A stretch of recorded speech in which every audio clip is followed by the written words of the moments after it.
Hello guys, आज हम पढ़ने वाले हैं 21 मार्च 2022 का मोस्ट इम्पॉर्टेंट एक करंट अफेयर्स। तो यदि नए हैं तो चैनल को सब्सक्राइब कर लीजिएगा, वीडियो को लाइक एंड शेयर भी एक कर दीजिएगा। तो चलिए स्टार्ट एक करते हैं। पहला क्वेश्चन है, हाल ही में फसल विविधीकरण सूचकांक क्रॉप डाइवर्सिफिकेशन इंडेक्स लागू करने वाला भारत का पहला राज्य एक कौन सा बन गया है? तो इसका जो राइट आंसर हो जाएगा, हाल ही में क्रॉप डाइवर्सिफिकेशन इंडेक्स जो है लागू करने वाला भारत का पहला राज्य तेलंगाना बन गया है। और इस इंडेक्स के अनुसार जो है तेलंगाना में 77 प्रकार एक की किस्मों का जो है उगाई की जाती है। और अगला आपको याद रखना है कि इस फसल विविधीकरण सूचकांक के अंतर्गत तेलंगाना के 10 प्रकार के फसलों की किस्मों को चुना गया है। अब ये क्या होता है क्रॉप डाइवर्सिफिकेशन? तो ये याद रखिएगा कि यह एक ऐसी तकनीकी होती है जिसके अंतर्गत मृदा की जो है उर्वरा शक्ति बढ़ाई जाती है और साथ ही साथ जो फसल के कीड़े होते हैं उनकी रोगजनक प्रभाव का नियोजन करने के लिए यह तकनीकी अपनाई जाती है, फसल विविधीकरण। और इस प्रकार का जो है सूचकांक लागू करने वाला भारत का पहला राज्य बन गया है तेलंगाना। अब तेलंगाना भारत का पहला राज्य बना है तो इंडिया के मैप पे तेलंगाना कहां पास स्थित है? तो याद रखिएगा यहां पास स्थित है तेलंगाना, जिसकी जो उत्तरी सीमा लगती है वो किस राज्य के साथ लगती है? तो आपको याद रखना है कि महाराष्ट्र राज्य के साथ लगती है। और इसकी जो पूर्वी सीमा लगती है वो लगती है छत्तीसगढ़। और नेक्स्ट आपको याद रखना है कि उड़ीसा के साथ और आंध्र प्रदेश के साथ भी इसकी पूर्वी सीमा लगती है। और इसकी दक्षिणी सीमा जो लगती है आंध्र प्रदेश के साथ लगती है। और इसकी पश्चिमी सीमा जो लगती है वो कर्नाटक राज्य के साथ लगती है। अगला आपको याद रखना है कि तेलंगाना का जो DLR नंबर है वो क्या है? तो याद रखना है कि 331707 तेलंगाना का DLR नंबर है। मतलब 33 जो है तेलंगाना में डिस्ट्रिक्ट है और 17 जो है लोकसभा की सीटें हैं और राज्यसभा की यहाँ 7 सीटें हैं। अगला आपको याद रखना है कि तेलंगाना का जो विधान मंडल है क्या एक सदनी है कि दो सदनी है? तो यहाँ का जो विधानमंडल है 2 सदनी है। यहाँ 119 जो है विधानसभा की सीटें हैं और 40 यहाँ जो है तेलंगाना में विधान परिषद की सीटें हैं। अगला आपको याद रखना है कि तेलंगाना की जो राजधानी है वो है हैदराबाद। और हैदराबाद से याद रखिएगा कि हैदराबाद किस नदी के किनारे स्थित है? तो ये याद रखिएगा कि मूसी नदी के किनारे स्थित है हैदराबाद। अगला आपको याद रखना है कि तेलंगाना में ही स्थित है काफू ब्रह्मानंद रेड्डी नेशनल पार्क। और अगला याद रखिएगा कि मृगवानी नेशनल पार्क ये भी कहाँ स्थित है? तो ये याद रखिएगा तेलंगाना में ही स्थित है। और महावीर बनस्थली नेशनल पार्क भी तेलंगाना राज्य में स्थित है। अगला आपको याद रखना है कि तेलंगाना के मुख्यमंत्री कौन है? तो ये आपको याद रखना है कि के चंद्रशेखर राव जो है तेलंगाना के मुख्यमंत्री हैं। और यहाँ के गवर्नर कौन है? तो तमिलिसाई सौंदरराजन जो है यहाँ की एक गवर्नर हैं। हाल ही में किस राज्य में जो है बाथाकुम्मा महोत्सव बनाया गया है? तो बाथाकुम्मा महोत्सव ये बनाया गया है तेलंगाना राज्य में ही। और अगला आपको याद रखना है कि बोनालू महोत्सव भी तेलंगाना राज्य में बनाया गया है। और किस राज्य में काकती जो महोत्सव है बनाया जाता है? तो ये भी तेलंगाना राज्य में बनाया जाता है। अगला आपको याद रखना है कि हाल ही में जो है बायो एशिया समिट 2021 का आयोजन कहां किया गया था? तो ये तेलंगाना के हैदराबाद में किया गया था। और 2020 में tree city of the world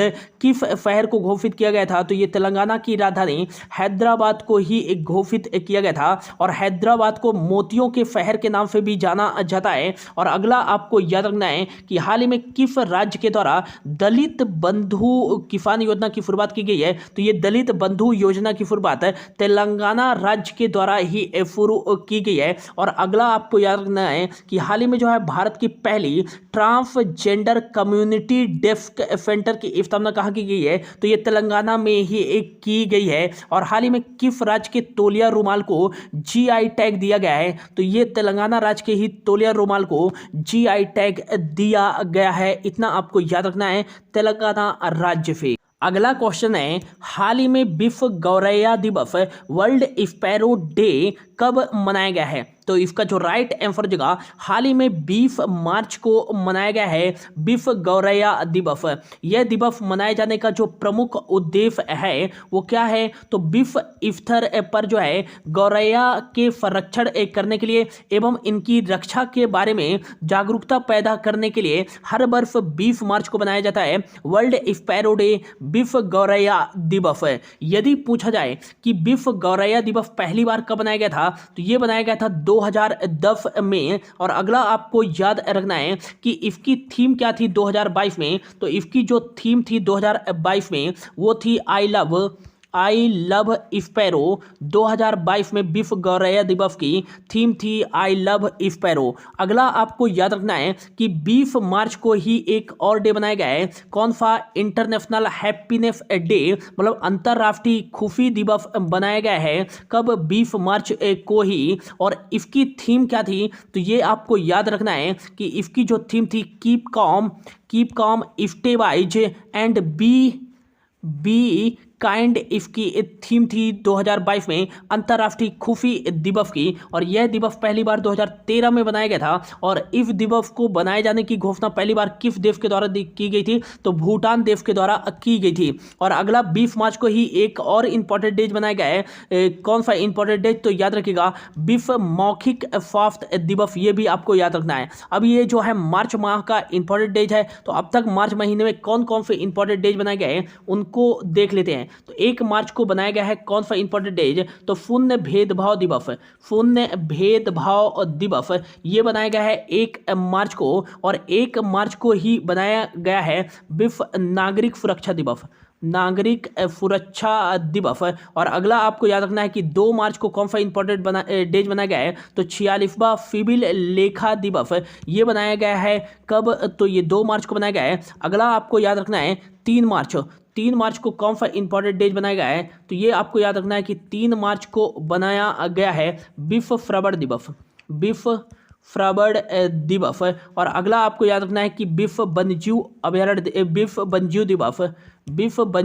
दिवस, ये भी 3 मार्च को बनाया गया है। और अगला आपको याद रखना है कि विश्व जन्म दोष दिवस, ये भी कब बनाया गया है, 3 मार्च को बनाया गया है। अगला आपको याद रखना है 4 मार्च को कौन सा इंपॉर्टेंट डेज बनाया गया है, तो राष्ट्रीय सुरक्षा दिवस, ये बनाया गया है 4 मार्च को। और विश्व मोटापा दिवस, ये भी बनाया गया है 4 मार्च को। और अंतर्राष्ट्रीय जो है कर्मचारी प्रशंसा दिवस, ये बनाया गया है 4 मार्च को। और यह मार्च महीने के हर वर्ष पहले फ्राइडे को बनाया जाता है। अगला आपको याद रखना है कि कौन सा डे याद रखना है, 7 मार्च को बनाया गया है विश्व टेनिस दिवस। और अगला आपको याद रखना है 8 मार्च को मोस्ट इंपॉर्टेंट डेज बनाया गया है अंतर्राष्ट्रीय महिला दिवस। और अंतर्राष्ट्रीय महिला दिवस की थीम क्या थी, तो gender equality today for sustainable tomorrow, इसकी थीम थी, ये भी याद रखेगा। और अगला जो आ जाएगा 8 के बाद आ जाएगा 9 मार्च को बनाया गया है विश्व धूम्रपान निषेध दिवस। यह हर वर्ष जो है मार्च महीने के दूसरे बुधवार को बनाया जाता है। अगला आपको याद रखना है कि 12 मार्च को कौन सा इंपॉर्टेंट डेज बनाया गया है, तो विश्व ग्लूकोमा दिवस बनाया गया है। अगला आपको याद रखना है 14 मार्च को बनाया गया है कौन सा दिवस, तो ये याद रखिएगा अंतर्राष्ट्रीय गणित दिवस, या इसको पाई दिवस के नाम से भी जाना जाता है, 14 मार्च को बनाया गया है। और अगला आपको याद रखना है 15 मार्च को कौन सा इंपॉर्टेंट डेज बनाया गया है, तो ये आपको याद रखना है विश्व उपभोक्ता अधिकार दिवस। और यदि पूछा जाए राष्ट्रीय उपभोक्ता अधिकार दिवस कब बनाया जाता है, तो ये 24 दिसंबर को बनाया जाता है। और 15 मार्च को ही बनाया गया है विश्व संपर्क दिवस। अगला आपको याद रखना है 16 मार्च को कौन सा इंपॉर्टेंट डेज बनाया गया है, तो राष्ट्रीय टीकाकरण दिवस बनाया गया है। इसकी थीम क्या थी राष्ट्रीय टीकाकरण दिवस की, तो वैक्सीन वर्क फॉर ऑल, इसकी थीम थी 2022 में वैक्सीन वर्क फॉर ऑल, इसकी थीम थी। अगला आपको याद रखना है कि 18 मार्च को इस वर्ष 2022 में बनाया गया है विश्व नींद दिवस। और एक याद रखिएगा वर्ल्ड रिसाइकलिंग डे, विश्व पुनर्चक्रण दिवस मनाया गया है। अगला आपको याद रखना है 20 मार्च को बनाया गया अंतर्राष्ट्रीय खुफी दिवस बनाया गया है। और 20 मार्च को ही बनाया गया विश्व गौरैया दिवस और विश्व मौखिक स्वास्थ्य दिवस मनाया गया है। अगला क्वेश्चन है, हाल ही में किस राज्य में देश की पहली मेडिकल सिटी स्थापित की जाएगी? तो राइट आंसर जगह हाल ही में जो है महाराष्ट्र राज्य के पुणे जिले के एक ग्रामीण क्षेत्र में जो है भारत की पहली मेडिकल सिटी स्थापित की जाएगी और इसे जाना जाएगा इंद्रायणी मेडिसिटी के नाम से, ये आपको याद रखना है। और इस सिटी में जो है सभी प्रकार की जो है शैक्षिक और चिकित्सीय अनुसंधान जो है शुरू किए जाएंगे और साथ ही साथ यही मेडिकल सिटी में एक ही छत के नीचे सभी प्रकार की जो है उपचार उपलब्ध कराए जाएंगे और ये देश की पहली मेडिकल सिटी होगी जो कि महाराष्ट्र के पुणे के एक ग्रामीण क्षेत्र में बनाई जाएगी। अगला जो है महाराष्ट्र में बनाई जाएगी, तो महाराष्ट्र यहाँ पास स्थित है जिसकी जो उत्तरी सीमा लगती है वो मध्य प्रदेश और गुजरात के साथ लगती है, इसकी दक्षिणी सीमा गोवा और कर्नाटक के साथ लगती है और इसकी जो पूर्वी सीमा लगती है वो छत्तीसगढ़ और तेलंगाना के साथ लगती है। ये आपको याद रखना है। यहाँ का जो DLR नंबर है वो है 364819। 36 यहाँ डिस्ट्रिक्ट है, 48 लोकसभा की सीटें, 19 यहाँ राज्यसभा की सीटें हैं। विधानमंडल है वो 2 फन्नी है, यहाँ विधानसभा की भी सीटें हैं और विधान परिषद की भी सीटें हैं। 288 यहाँ विधानसभा की सीटें हैं, 78 यहाँ विधान परिषद की सीटें हैं। यहाँ की 2 राजधानियां हैं, यहाँ की जो विंटर कैपिटल है वो नागपुर है और यहाँ की जो समर कैपिटल है वो है मुंबई। ये भी आपको याद रखना है। यहाँ के जो मुख्यमंत्री हैं उद्धव ठाकरे हैं और यहाँ के जो राज्यपाल हैं वो है भगत सिंह कोश्यारी। अगला आपको याद रखना है कि छत्रपति शिवाजी इंटरनेशनल एयरपोर्ट ये मुंबई महाराष्ट्र में ही स्थित है और यदि पूछा जाए कि doctor Baba Saheb Ambedkar international airport काफी बार एग्जाम में पूछा गया है तो ये नागपुर महाराष्ट्र में ही स्थित है। ये भी आपको याद रखना है। चंदोली, गुगामल, नबेगांव, तदोबा और पेंच नेशनल पार्क ये कहाँ स्थित है? संजय नेशनल पार्क है, तो ये महाराष्ट्र राज्य में ही स्थित है। भारत का पहला जो है atomic power station Tarapur atomic power station ये कहाँ स्थित है? तो महाराष्ट्र में ही स्थित है। ये भी आपको याद रखना है। अगला जो क्वेश्चन है, हाल ही में भारत की पहली पेपरलेस विधानसभा किस राज्य की बनी है? तो यदि पूछा जाए कि भारत की पहली पेपरलेस विधानसभा किस राज्य की बनी है तो ये आपको याद रखना है कि हाल ही में जो है नागालैंड राज्य की विधानसभा भारत की पहली पेपरलेस विधानसभा बनी है और नागालैंड सरकार ने जो है विधानसभा का संचालन करने के लिए पेपरलेस रूप से नागालैंड राज्य सरकार के द्वारा नेशनल विधान एप्लीकेशन जो है लॉन्च किया गया है। नागालैंड राज्य सरकार के द्वारा विधानसभा का कार्य संचालन करने के लिए और नागालैंड की विधानसभा जो है भारत की पहली पेपरलेस विधानसभा बन गई है। और यदि पूछा जाए कि जो है भारत का पहला पेपरलेस हाई कोर्ट कौन सा बना है तो ये केरल हाई कोर्ट बना है। ये भी आपको याद रखना है। नागालैंड अब पहला पेपरलेस विधानसभा बन गया है, नागालैंड का विधानसभा। तो नागालैंड कहाँ पास स्थित है? तो यहाँ पास स्थित है नागालैंड है जिसकी जो उत्तरी सीमा लगती है वो अरुणाचल प्रदेश के साथ और इसकी जो पूर्वी सीमा लगती है म्यांमार के साथ, इसकी दक्षिणी सीमा मणिपुर के साथ लगती है और इसकी जो पश्चिमी सीमा लगती है वो असम के साथ लगती है। अगला आपको याद रखना है कि 60 यहाँ विधानसभा की सीटें हैं, यहाँ लोकसभा की सीटें 1, राज्यसभा की सीटें 1 है। अगला आपको याद रखना है कि कोहिमा जो है यहाँ की राजधानी है और नेफ्यू रियो जो है यहाँ के मुख्यमंत्री हैं। और नेक्स्ट याद रखना है कि जगदीश मुखी यहाँ के जो है गवर्नर हैं। अगला आपको याद रखना है मोस्ट इंपॉर्टेंट नुक्लू फोम का नाम याद रखना है कि व्हिटली अवार्ड जो है प्राप्त करने वाले एकमात्र भारतीय हैं नुक्लू फोम। ये आपको याद रखना है। अगला जो क्वेश्चन है, हाल ही में किस राज्य में बसंत ऋतु का स्वागत करने के लिए जो है डोल उत्सव बनाया गया है? तो इसका जो राइट आंसर हो जाएगा हाल ही में जो है पश्चिम बंगाल राज्य में बसंत ऋतु का स्वागत करने के लिए डोल उत्सव बनाया गया है। अगला आपको याद रखना है कि पश्चिम बंगाल में जो है यह डोल उत्सव बसंत ऋतु के आगमन पर बनाया जाता है और यह जो उत्सव है ये कृष्ण एवं राधा को समर्पित उत्सव है। इसमें जो है एक दूसरे पर गुलाल फेंककर नृत्य किया जाता है। ये भी आपको याद रखना है। अगला अब यह जो है पश्चिम बंगाल राज्य में बनाया गया है डोल उत्सव और इसे डोल यात्रा के नाम से भी जाना जाता है। तो पश्चिम बंगाल की जो राजधानी है वो है कोलकाता जिसे महलों का शहर और डायमंड हार्बर एवं जो है भारत का टॉलीवुड भी कहा जाता है कोलकाता को। अगला आपको याद रखना है कि पश्चिम बंगाल की राजधानी कोलकाता हो गई। यहाँ के जो सीएम हैं ममता बनर्जी हैं, यहाँ के जो राज्यपाल हैं वो हैं जगदीप धनखड़, और यहाँ का जो DLR नंबर है, DLR नंबर वो है 234216। 23 यहाँ डिस्ट्रिक्ट है, 42 लोकसभा की सीटें, 16 यहाँ राज्यसभा की सीटें। यहाँ का जो विधानमंडल है वो एक सदनी है, केवल यहाँ विधानसभा की सीटें हैं, और विधानसभा की कितनी सीटें हैं तो 294 सीटें हैं, ये आपको याद रखना है। हाल ही में जो है 5 रुपए में भरपेट खाना उपलब्ध कराने के लिए माँ योजना की शुरुआत है पश्चिम बंगाल राज्य सरकार के द्वारा ही शुरू की गई है। कृषक बंधु योजना की शुरुआत है यह पश्चिम बंगाल सरकार के द्वारा ही की गई है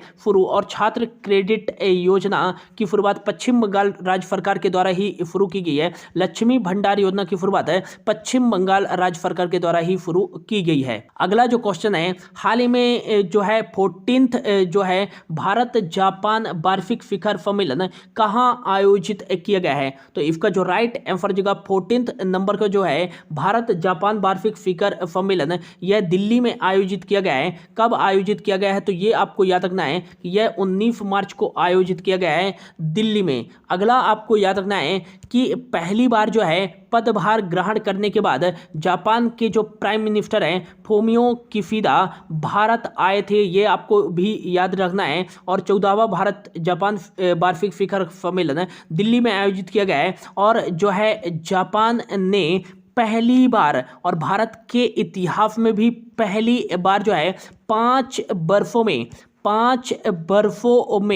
42 अरब डॉलर या कहें कि 3,20,000 करोड़ का निवेश करने का लक्ष्य रखा है। मोस्ट इंपॉर्टेंट क्वेश्चन क्या पूछा जाएगा कि जो है हाल ही में जो है 14 नंबर के भारत जापान वार्षिक शिखर सम्मेलन में जापान ने भारत में अगले आगामी 5 वर्षों में कितने का जो है निवेश रखने का लक्ष्य रखा है, तो ये 3,20,000 करोड़ रुपए का जो है निवेश करने का लक्ष्य रखा है, ये आपको याद रखना है। जापान की राजधानी टोक्यो है, एन यहाँ करेंसी चलती है, ये भी आपको याद रखना है। अगला क्वेश्चन है, हाल ही में वर्ल्ड हैप्पीनेस रिपोर्ट 2022 में विश्व का सबसे खुशहाल देश कौन सा बना है, तो राइट आंसर जगह वर्ल्ड हैप्पीनेस रिपोर्ट 2022 के अनुसार विश्व का सबसे जो हैप्पीनेस कंट्री बना है वो फिनलैंड बना है। दूसरे नंबर पे है डेनमार्क और तीसरे नंबर पे है आइसलैंड। और भारत की रैंक देखें तो काफी पुअर रैंक है भारत की 2022 में वर्ल्ड हैप्पीनेस इंडेक्स में 136वीं रैंक है टोटल 146 देशों की सूची में। और जो है विश्व का सबसे कम खुशहाल देश कौन सा है, तो ये है अफगानिस्तान, 146वें नंबर पे है। 2021 में इंडिया की रैंक कितनी थी, तो ये थी 139, हालांकि 3 रैंक का सुधार हुआ है। अगला जो है, हाल ही में किस देश ने अंतरिक्ष में उपग्रहों को नष्ट करने वाला लेजर हथियार विकसित किया है, तो राइट आंसर जगह हाल ही में जो है चीन देश ने अंतरिक्ष में जो है उपग्रहों को नष्ट करने वाला लेजर हथियार विकसित किया है। यह जो है लेजर हथियार उपग्रहों में ही लगाया जा सकता है, और जो है दुश्मन देश की संपत्ति को हानि पहुंचाने के लिए यह जो है उपग्रहों पर जो है निशाना साध करके उसको नष्ट कर सकता है। और इस प्रकार का लेजर हथियार विकसित किया है चीन ने विकसित किया है। चीन की राजधानी बीजिंग है। रेन मिन भी यहाँ कैरेफी चलती है, और जी जिनपिंग यहाँ के जो है प्रेसिडेंट हैं। Hand in hand exercise Bharat और चीन के बीच आयोजित की जाती है। अगला क्वेश्चन है, हाल ही में किस देश के पूर्व राष्ट्रपति रुपिया बांदा का निधन हो गया है, तो राइट आंसर जगह जाम्बिया के पूर्व राष्ट्रपति जिनका हाल ही में 85 वर्ष की एज में निधन हो गया है, रुपिया बांदा। जाम्बिया की जो राजधानी है वो है लुसाका, और क्वांचा यहाँ जो है करेंसी चलती है।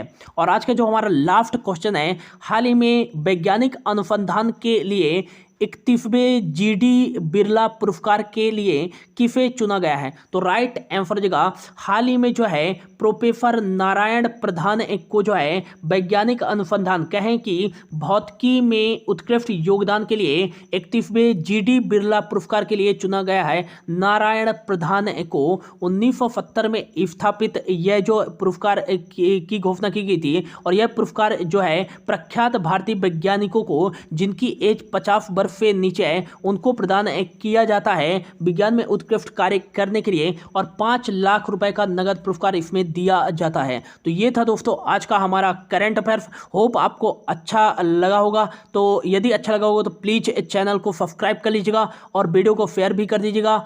Thank you so much for your watching.